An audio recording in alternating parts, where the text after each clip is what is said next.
राज्यसभा के हर 2 साल में होने वाले चुनावों में 61 नए सांसदों के बाद सदन के समीकरण बदल गए हैं।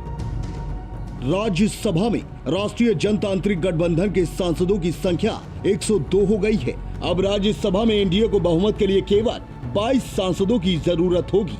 राज्यसभा में बीजेपी के पास 85 सांसद हैं। दूसरी तरफ कांग्रेस के पास सिर्फ 40 सांसद रह गए हैं और यूपीए सांसदों की संख्या 65 है। मतलब सदन में गैर एनडीए और गैर यूपीए दलों की अहम भूमिका में बनी रहेगी।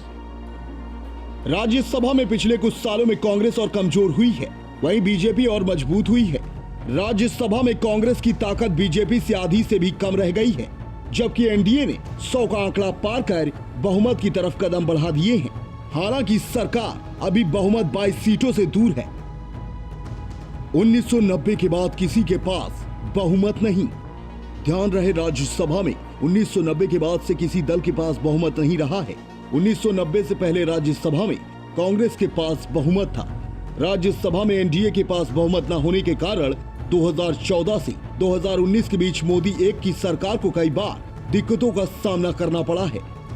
हालांकि 17वीं लोकसभा में सभी नाजुक मौकों पर, जैसे 3 तलाक, जम्मू कश्मीर से धारा 370 हटाने संबंधी बिल को पास कराने के लिए गैर कांग्रेसी दलों में सेंध लगाकर इन विधेयकों को कानून का बनाया।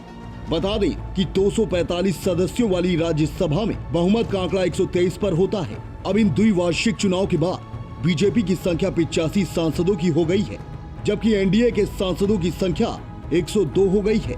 अब एनडीए के लिए बहुमत केवल 22 सीटों का अंतर रह गया है। बहुमत मिलने से कहां होगा असर?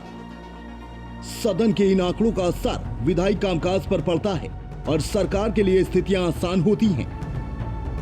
कांग्रेस और यूपीए के समर्थक दलों के कमजोर होने से एनडीए को राज्यसभा में बहुत ज्यादा दिक्कत नहीं आएगी, क्योंकि कई गैर यूपीए दल जरूरत पड़ने पर मोदी सरकार का समर्थन करते रहते हैं। इनमें बीजेडी, एआईएडीएमके, आम आदमी पार्टी और वाईएसआर कांग्रेस जैसे दल कांग्रेस विरोधी हैं। इन दलों का समय समय पर समर्थन मोदी सरकार को मिलता रहता है।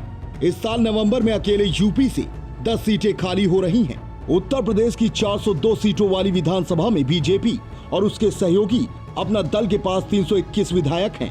ऐसे में नवंबर में यूपी की 10 राज्यसभा सीटों में से 8 सीटें बीजेपी की झोली में जाएंगी। इसके बाद राज्यसभा में मोदी सरकार के पास बहुमत के बीच 14 सीटों का अंतर रह जाएगा। Bureau report, global voice.